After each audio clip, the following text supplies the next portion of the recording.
Welcome to Prime Testimony Channel. I'm your usual host, Ato Brent Ishan. Today, I've gathered here beautiful sisters and handsome brother. We are going to look at a very important topic. With me here to discuss this is Dorcas, Barbara, I will usually call her Babs, and Eugene. Friends, you're welcome. Thank you. Today, we are going to look at what I term little things that matter, specifically things that we take it for granted as Africans. In life, we cannot live carefree life. Yes, we have to enjoy ourselves, we have to do this and that, but it looks as if there are certain things we take for granted. So let me start from Eugene. What are some of the things that you think that people usually take for granted in Africa? Thank you, Mr. Ato. In our settings, especially in Ghana here, we tend to, or we fail to accept the views of children. This is one thing that I have really observed as I was brought up. That most of the times you see children with beautiful knowledge, with beautiful views, but because of the age, we tend to abuse that age, and then you realize that that child has something that could have helped you. Yeah.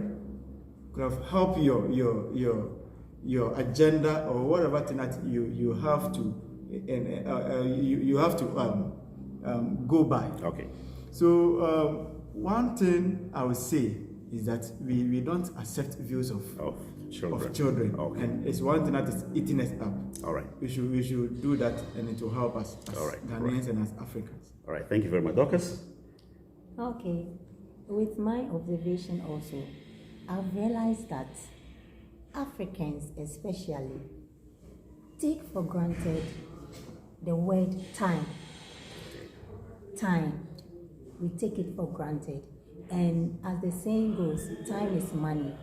So if we have the whole day for a business and then we are taking time for granted, that means we are going to lose a lot.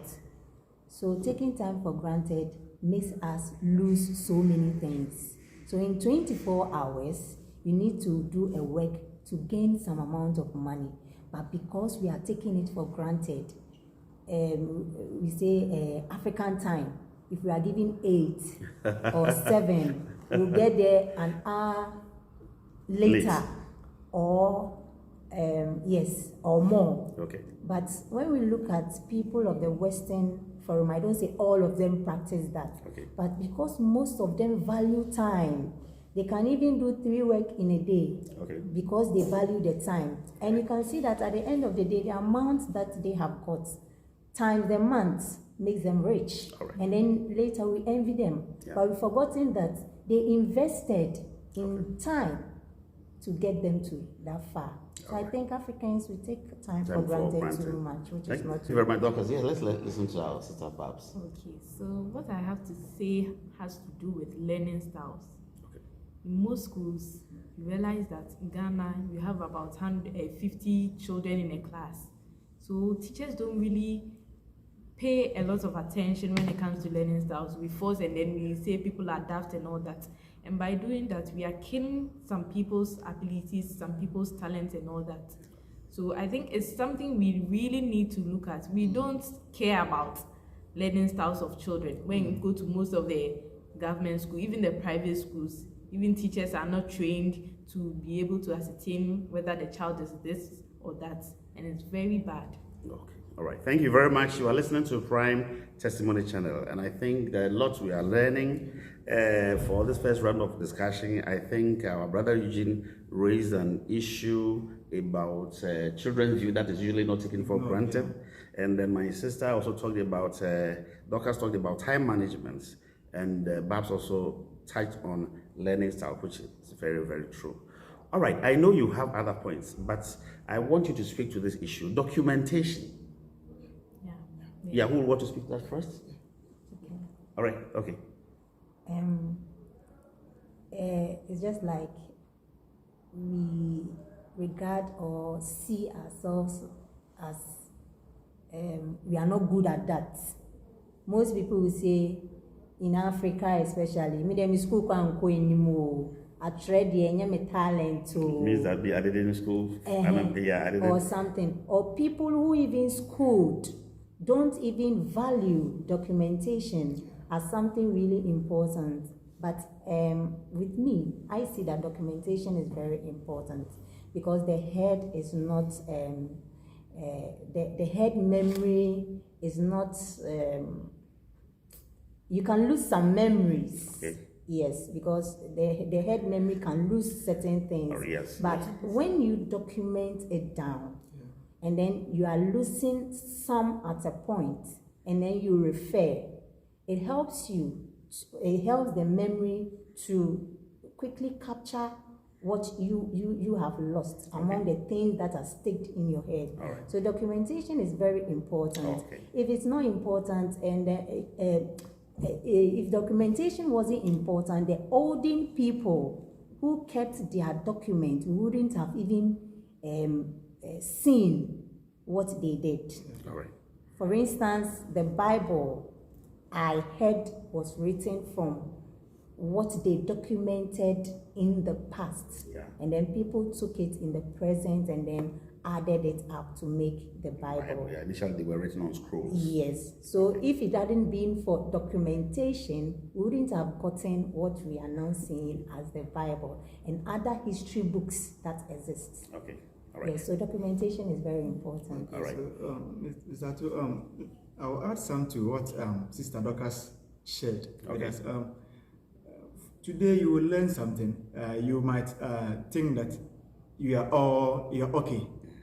But for reference purposes, Yeah. tomorrow you might forget. Definitely. And so keeping records will let you refer if you want to make any reference to that previous lesson that you had. Coupled with filing.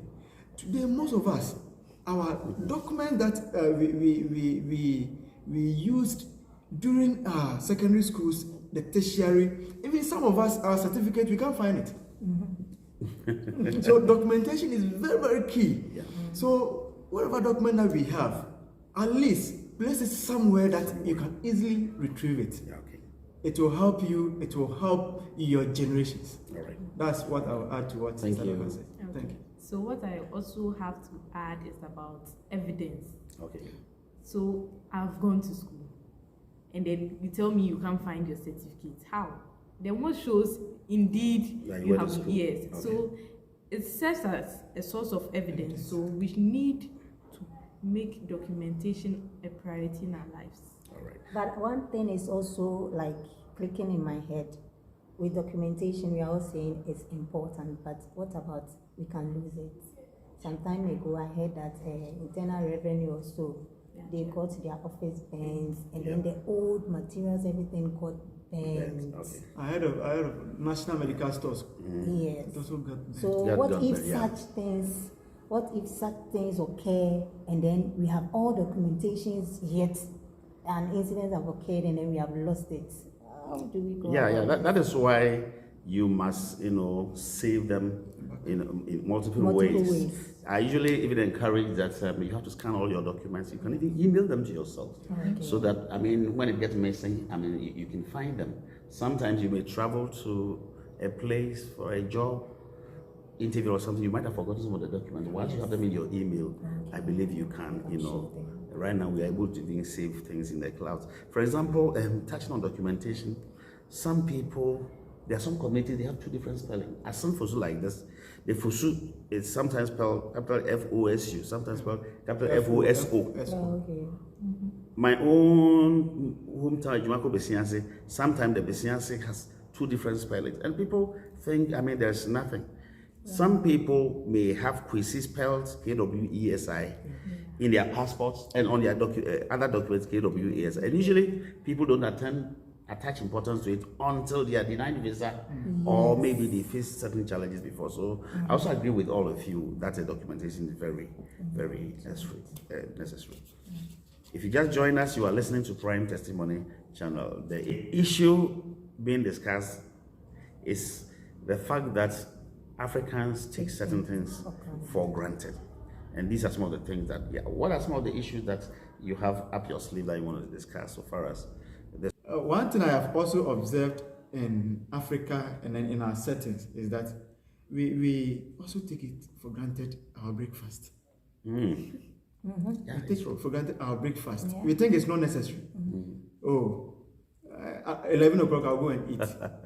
But Brunch. personally, this thing has eaten me up, and then I want to share. Our breakfast is very, very, very important. Recently, I fell sick, and then I was given drugs. So I'll have to eat before taking it. I took porridge, and then the porridge wasn't heavy for me. So I took the drug, and along the line, I couldn't eat till evening. And the next day, I suffered a lot. Oh, sorry. I was admitted again at the hospital. Too bad. So our breakfast is very key, but we tend to ignore it most times. Most times we don't take our breakfast serious at all. So I would advise that at least by 8 o'clock to 9, latest by 9 o'clock, we might have taken our breakfast. It's healthy for us. Thank you. To add to Eugene's own, and I think it shouldn't only be the breakfast. It should be the meal for the day. We have to take the meal for the day very seriously. All right. Because we think we are going out there to look for money so early. Now, when you look for that money, who are you going to? Is it not yourself? One person I'll spending. So you are going to look for money, all right, but have time for your meal. Busy with the day's job, then you just eat for the night. Then you are okay, you go to bed. Not thinking about what effect it's going to have on your health. Okay. All right. Thank you. Okay, so I also have this point I would like to share. Okay. And it's about emotional support. Okay. Especially in Ghana. Most times when somebody is traumatized and the person comes to Opesa, you like that,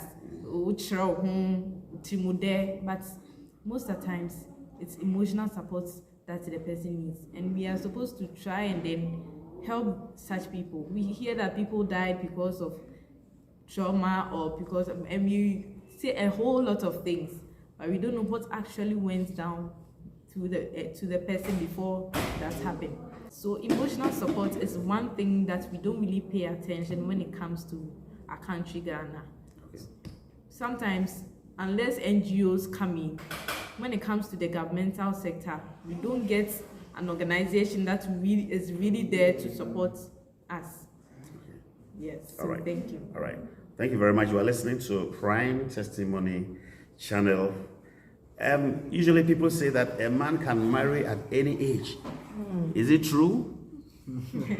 Catch us up in our next video where you can hear us speaking on the same subject. That's a part 2 of the video. Until that time, we are saying bye-bye. Bye.